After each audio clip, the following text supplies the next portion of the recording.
Assalamualaikum warahmatullahi wabarakatuh. Waalaikumsalam warahmatullahi wabarakatuh. Apa kabar anak-anakku semuanya? Alhamdulillah. Baik. Ya.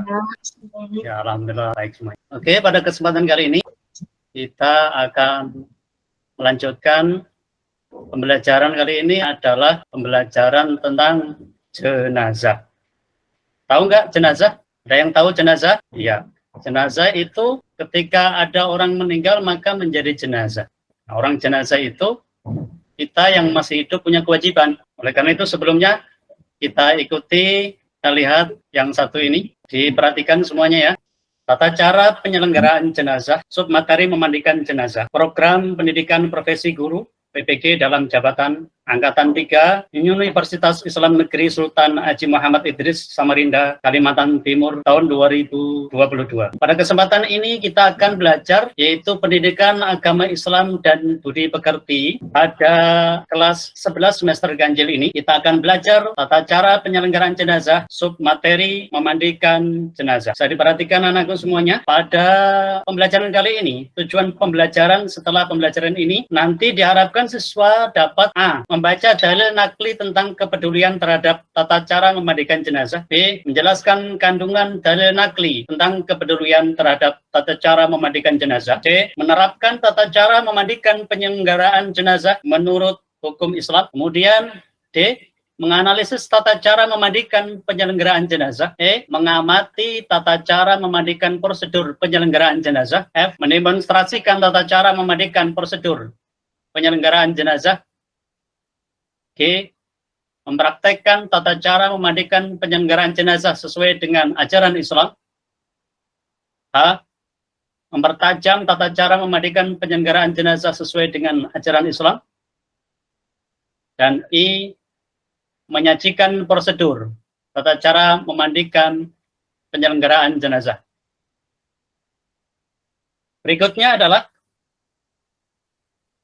jika nanti ada orang meninggal dunia atau ada kematian, maka langkah-langkah yang harus dilaksanakan keluarga yang mati, yang tinggal mati. Ini yang pertama adalah segera mengatupkan atau memejamkan matanya, karena saat ruh sudah dicabut, mata jenazah umumnya mengikuti arahnya. Ini perhatikan ya.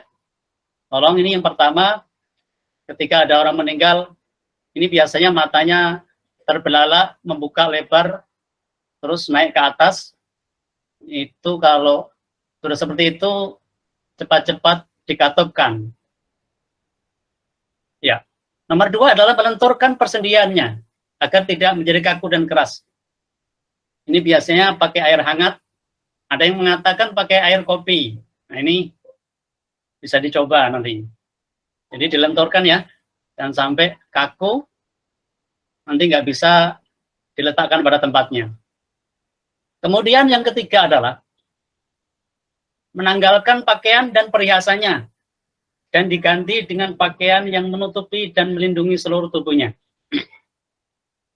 Jadi tolong nanti pakaiannya, perhiasannya diambil, diganti dengan pakaian yang menutupi dan melindungi seluruh tubuhnya.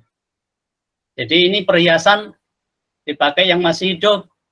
Kalau sudah meninggal ya nggak usah pakai perhiasan lagi. Begitu ya. Berikutnya yang keempat adalah membetulkan letak anggota tubuhnya, serta membujurkannya ke arah kiblat. Diarahkan ke kiblat supaya sesuai dengan tata cara meletakkan jenazah dengan baik dan benar. Yang kelima, menyegerakan seluruh proses pengurusan jenazah. Nah, ini biasanya kalau meninggal malam-malam, kalau memang sanggup, warga di situ sanggup untuk menyegerakan, sebaiknya disegerakan. Ini hukumnya sunnah ini.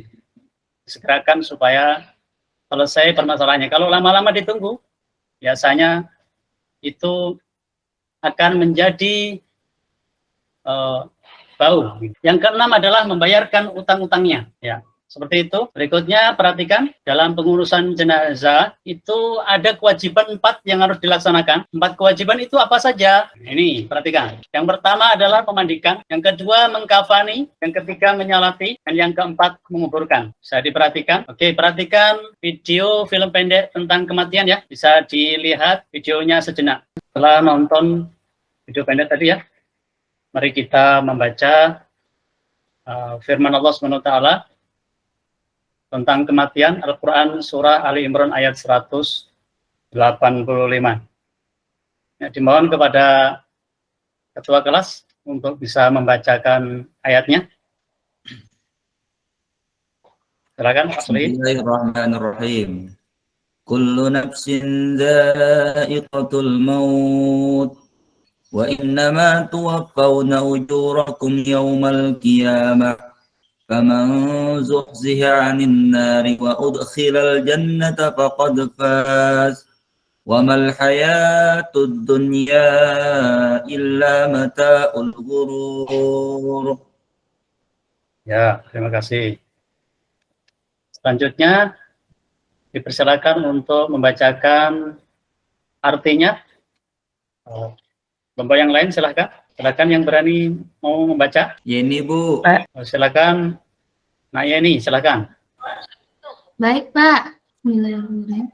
Setiap yang bernyawa akan merasakan mati. Hanya pada hari kiamat sajalah diberikan dengan sempurna balasannya siapa yang dijauhkan dari neraka dan dimasukkan ke dalam surga. Tunggu dia memperoleh kemenangan. Kehidupan dunia hanyalah kesenangan yang memperdaya. Ya, makasih. Bacaannya ya, bagus. Selanjutnya dalil hadis ya, hadis Nabi SAW.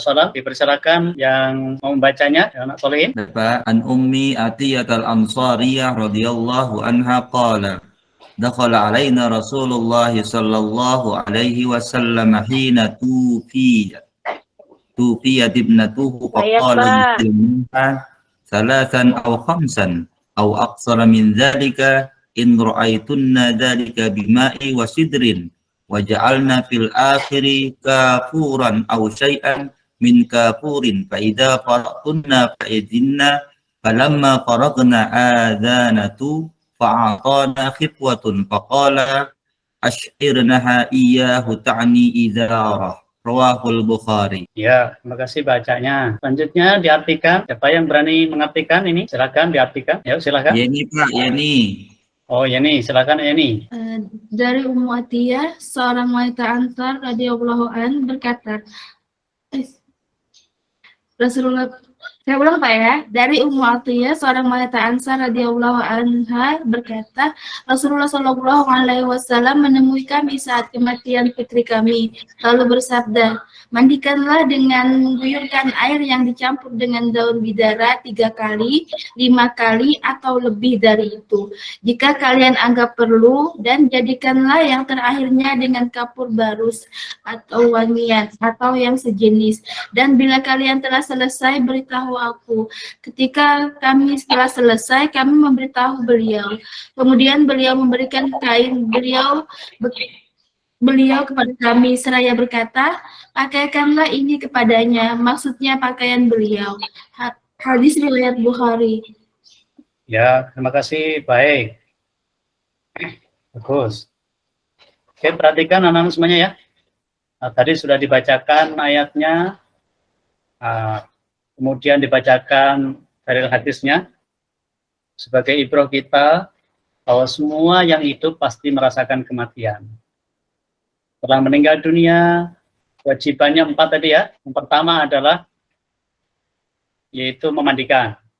Yang kedua yaitu mengkafani. Yang ketiga yaitu menyolati. Yang keempat yaitu mengubur. Oke, setelah itu kita perhatikan bagaimana tata cara memandikan. Perhatikan berikut ini. Jadi ada syarat jenazah dimandikan itu. Jadi dimandikan jenazah itu harus beragama Islam. Jadi selain Islam, berarti tergantung mereka masing-masing agamanya mereka. Untuk orang Islam, Maka syarat pertama sebagai orang Islam. Yang kedua adalah didapati tubuhnya walaupun hanya sebagian atau sedikit. Maka itu syarat jenazah dimandikan. Misalnya ada orang meninggal dunia dalam keadaan kecelakaan. Dicari tubuhnya nggak ketemu, atau cuma tangannya yang ketemu. Maka sedapatnya itulah yang dimandikan. Kemudian yang ketiga adalah bukan mati syahid. Jadi matinya bukan mati syahid. Kecuali yang mati syahid, maka tidak dimandikan. Nah ini, bagus ini. Ada keterangan dalam satu kitab. Ini ada kitab bernama At-Tadhid fi Adillati Matnul Wiyatul wa Takrib pada halaman 84.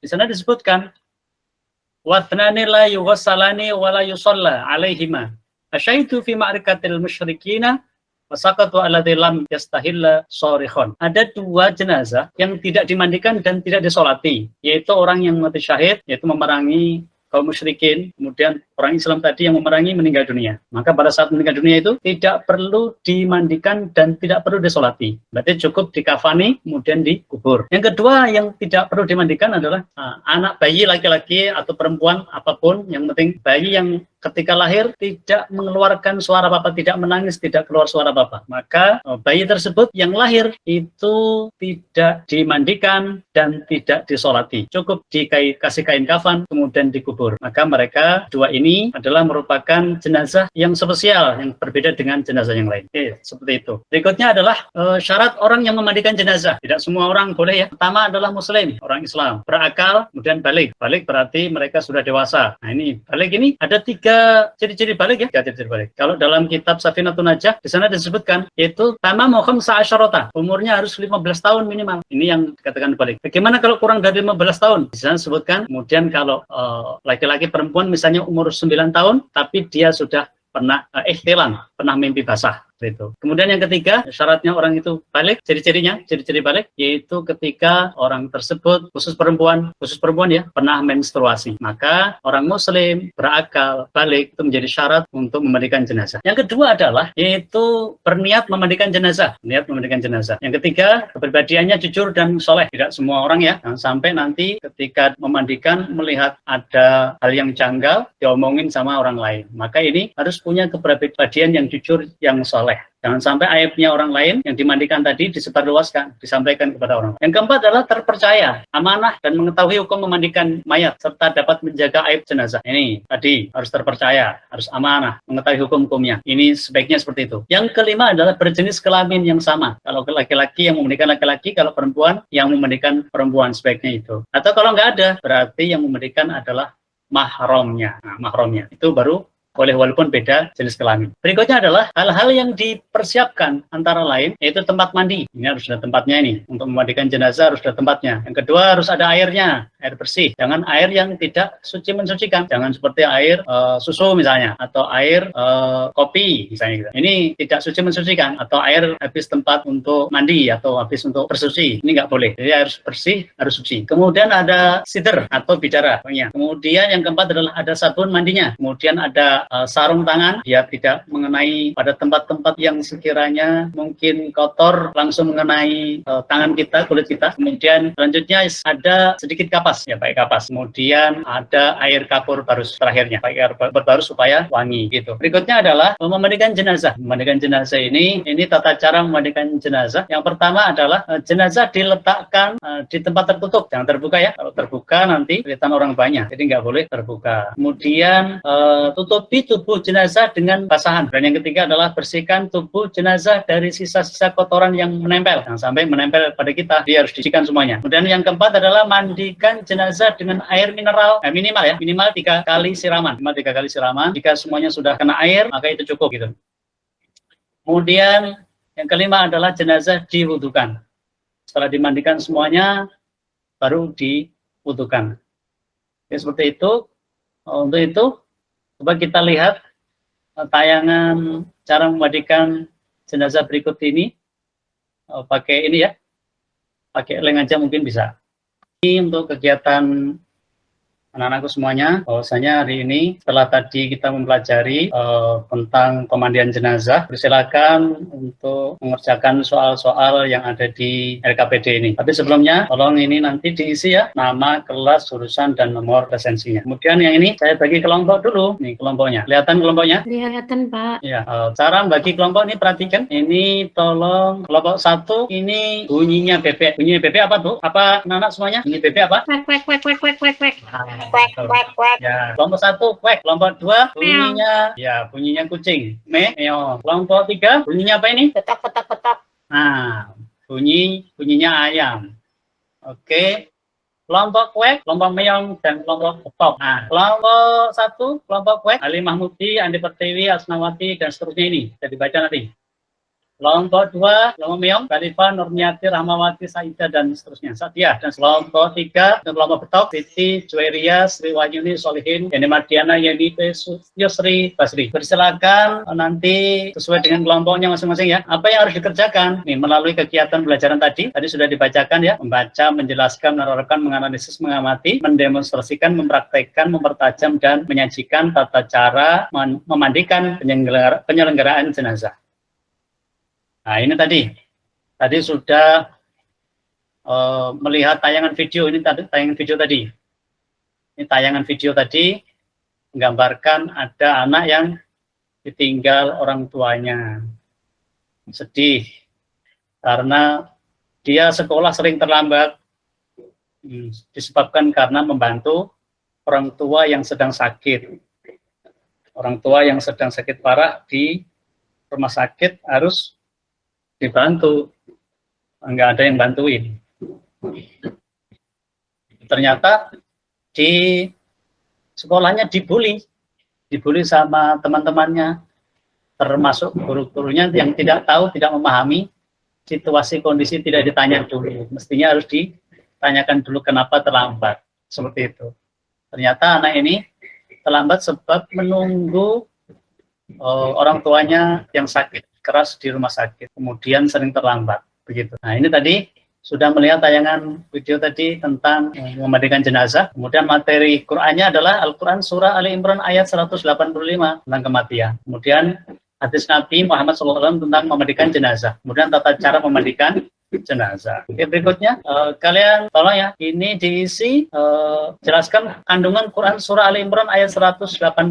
Ini tadi setelah kalian menonton video pendek tadi, kemudian membaca Quran ini, tolong sekarang kalian jelaskan kandungan Quran Surah Ali Imran ayat 185.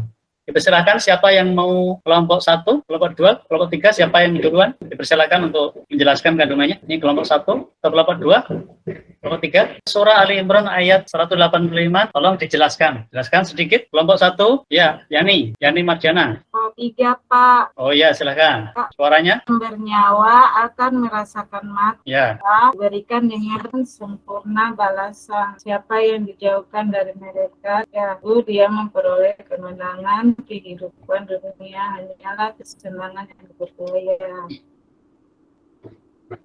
Ya, terima kasih. Bagus. Itu tadi ya penjelasan Al-Quran Surah Al Imran ayat 185. Berikutnya ini ada, setelah tadi menyaksikan video, kemudian membaca hadis ini. Setelah membaca hadis ini, di atas tadi sudah dibacakan teman kita, yaitu Solihin, dan sudah diartikan. Tolong jelaskan isi kandungan hadis tersebut sedikit aja. Silakan yang mau angkat tangan, isi kandungan hadis. Iya, Pak. Ya, siapa itu suaranya? Siti Aminah, Pak. Oh Isi ya, kandungan silakan. sedikit ya, Pak ya. Dari Ya, tadi isi kandungannya berisi tentang cara memandikan jenazah ya, Pak. Ya, baik. Itu tadi tata cara memandikan jenazah. Jadi kalau laki-laki berapa lapis? 3 lapis, Pak. Ya. Oke. Kalau yang perempuan berapa lapis? 5, Pak. Ya, bagus. 5 lapis. Ya, berikutnya ini dari hadis ke atas serta pengamatan video tersebut, kesimpulan tata cara memandikan jenazah sesuai syariat Islam. Coba 3 saja disimpulkan tata cara memandikan jenazah. Coba sebutkan yang mau angkat tangan, tata caranya, simpulkan sedikit aja. Silakan yang angkat tangan. Apa yang disiapkan ketika orang memandikan jenazah semuanya? Kesimpulannya apa saja? Saya Pak, Ya, siapa ini? Oh, Mustalifah ya? maaf ya Pak, kamera Ya, saya silakan. tidak bisa terbuka karena ada jaringannya kurang bagus Pak ya. Ya, baik. Ini Silakan. apa saja yang diperlukan di saat memandikan ya Pak? Ya, kesimpulannya apa? Seperti apa? Ya, Ada baik. beberapa yang perlu kita persiapkan, air yang 3 jenis, air biasa, air sabun atau air yang yang dianukan dengan daun bidara, kemudian air kapur barus Pak. Kalau terus ada tempat memandikan yang tertutup, dan yang kalau mayatnya laki-laki memandikan laki-laki, dan kalau yang perempuan mayatnya perempuan memandikan perempuan Pak. Sudah cukup? Yang iya Pak, itu saja dulu pengetahuan saya Pak. Ya, bagus. Jadi kalau laki-laki yang memandikan laki-laki, kalau perempuan yang memandikan perempuan. Atau kalau tidak ada, maka mahramnya, keluarga dekat. Ya, itu tadi pemaparan. Kemudian ada video tentang tata cara mengurus jenazah COVID-19 ya. Dipersilakan, apakah ada perbedaan dalam memandikan jenazah COVID-19 dengan jenazah biasa? Coba kemukakan pendapat kalian. Siapa yang berani untuk menyampaikan pendapatnya? Sesuai kelompoknya mungkin. Kelompok berapa yang mau angkat tangan? Kelompok 3 ada Bu Siti Juwairiyah, Bu Sri Wahyuni, ada Siti Juwairiyah, Sri Wahyuni, Solihin, Yani, Mardiana, Inipi Yusri. Mungkin silakan. Atau diwakili kelompok 1. Kelompok 1 apa ini? Kelompok Kuek. Kelompok 3 kelompok Tok. Silakan. Kelompok Kuek atau kelompok Betok? Ya, silakan. Atau kalau enggak, berarti kelompok Meong lagi ya. Tadi sudah kelompok Meong. Silakan. Suaranya Anda dengar. Diangkat tangannya. Siapa yang berani? Apa ada perbedaan? Perbedaannya apa? Sedikit aja. Perbedaan dalam memandikan jenazah. Kalau COVID-19 tentunya banyak penyakit. Ada penyakit menular. Kalau jenazah biasa tidak ada penyakit menular. Nah, ini biasanya kalau ada penyakit menular ini lebih hati-hati dalam memandikan jenazah. Sehingga bagaimana caranya supaya tidak penyakit itu menular. Silakan disampaikan sedikit aja. Coba perbedaannya. Kelompok berapa ini yang mau menyampaikan? Ya Pak. Oh, Mustalifah lagi ya? Maaf Pak Ya. ya kalau salah ya Pak. Ya, enggak apa-apa, silakan. Cara Kelompok Meong, ya. memandikan jenazah pasien COVID itu Pak berbeda dengan mayat yang biasa Ya. atau jenazah yang biasa. Kalau jenazah COVID itu Pak dimandikan tanpa membuka baju jenazahnya Pak. Jadi Ya. itu saja Pak pengetahuan saya. Jadi dia dimandikan tanpa membuka bajunya. Ya, baik, bagus sekali. Jadi COVID-19 ini karena penyakit menular, dalam memandikan ini juga harus hati-hati. Jadi orang yang memandikan ini tertutup rapat ya, yang memandikan tertutup rapat. Habis itu dia juga harus jangan sampai terkena penyakit itu yang menular itu. Orangnya harus tutup rapat, memandikan dengan hati-hati. Kemudian berbeda dengan jenazah biasa. Kalau jenazah biasa tentunya sudah biasa dilakukan oleh masyarakat, jadi tidak heran, sudah terbiasa. Jadi tidak apa-apa ketika disentuh. Tapi kalau COVID-19 biasanya ada perbedaan supaya tidak ada penyakit yang menular. Terima kasih Nah Mustalifah, mudah-mudahan bermanfaat. Bagaimana semuanya yang lain? Ada yang mau bertanya? Silakan. 1 pertanyaan aja mungkin untuk bisa bertanya. Sudah paham semuanya? Bagaimana? Ada yang bertanya tentang memandikan jenazah? Pak tanya Pak. Oh ya, silakan Nah Mustalifah. Kalau jenazah yang misalnya anggota tubuhnya cuma dapat tidak sempurna Pak, misalnya cuma karena misalnya musibah tabrakan ya Pak, itu mungkin hancur ya Pak. Nah itu bagaimana cara memandikannya Pak? Oh ya, ini ada pertanyaan dari teman kalian ya. Bagaimana kalau ada jenazah yang didapatkan ketika tabrakan yang didapatkan cuma anggota tubuh sedikit? Apa ini cara memandikan? Mungkin ada yang jawab. Kelompok yang lain silakan mungkin jawab. Kelompok 1, kelompok 2, kelompok 3 mungkin. Kelompok 3 dipersilakan untuk jawab. Oke, kalau nggak ada, maka tadi sudah dijelaskan ketika ada teman kita, saudara kita, sesama muslim meninggal dunia, maka dimandikan dengan cara apa yang ada di situ. Kita dapatkan tangannya, berarti tangannya. Anggota tubuhnya kita dapatkan kaki, berarti kakinya. Karena hancur, tidak didapatkan anggota tubuh yang lain. Mungkin itu saja yang disampaikan ya. Terima kasih karena waktu sudah larut. Mohon maaf atas segala kekurangannya. Mari kita tutup dengan membaca hamdalah. Alhamdulillahirabbil alamin. Assalamualaikum warahmatullahi wabarakatuh. Waalaikumsalam warahmatullahi wabarakatuh.